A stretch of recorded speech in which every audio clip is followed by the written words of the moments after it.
Shalom, salam sehat bagi kita semua. Mari kita satukan hati untuk berdoa sebelum mendengarkan firman Tuhan. Terima kasih Bapa, Kau berikan nafas kehidupan bagi kami. Kami mau disapa oleh firman-Mu.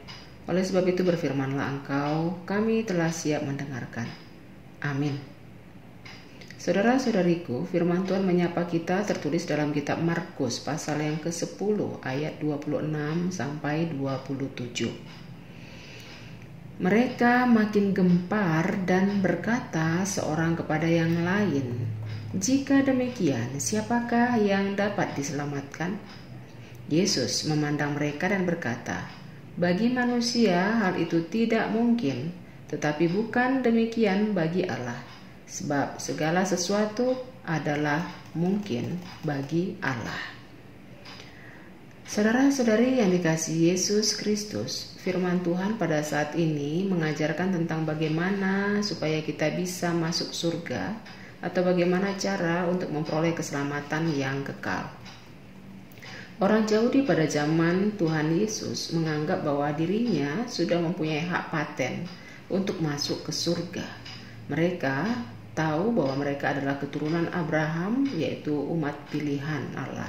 Dan mereka sudah merasa bahwa mereka sangat taat dalam melakukan hukum Taurat.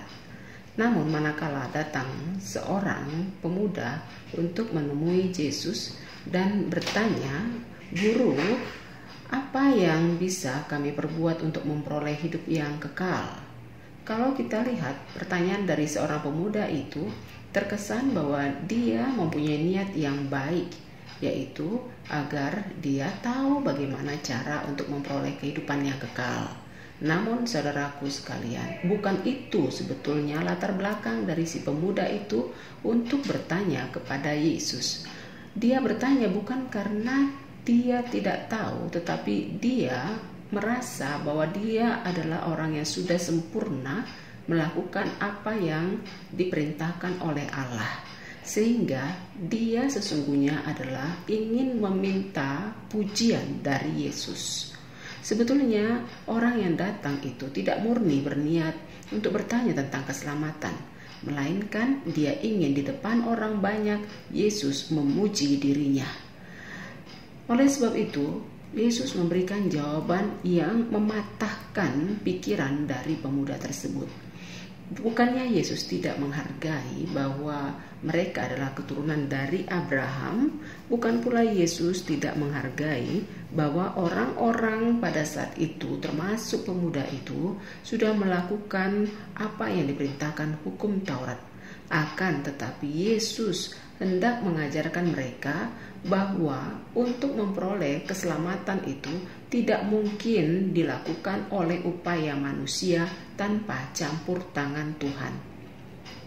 Maka dari itu orang yang sudah merasa dirinya akan memperoleh keselamatan di surga kekal, mereka harus total untuk menyerahkan dirinya, bahkan melepaskan hal-hal yang dicintainya untuk mengikut Allah saja.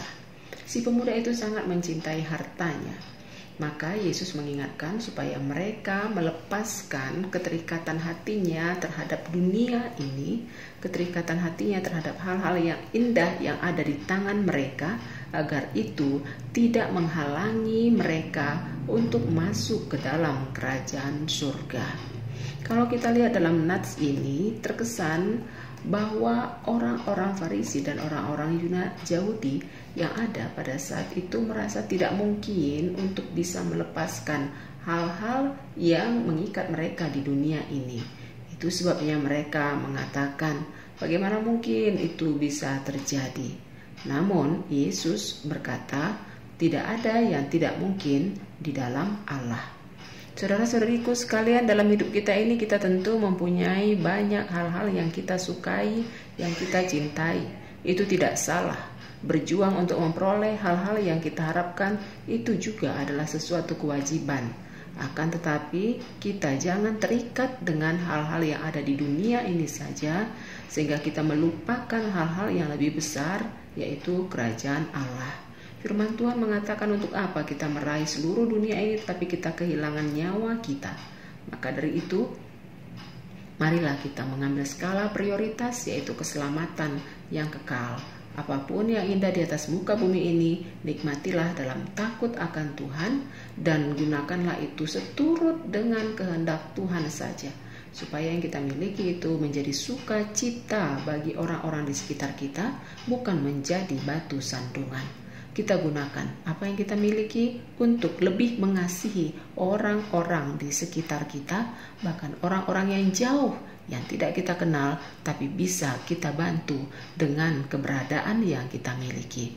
Mari kita menjalani hidup kita bersama dengan Tuhan.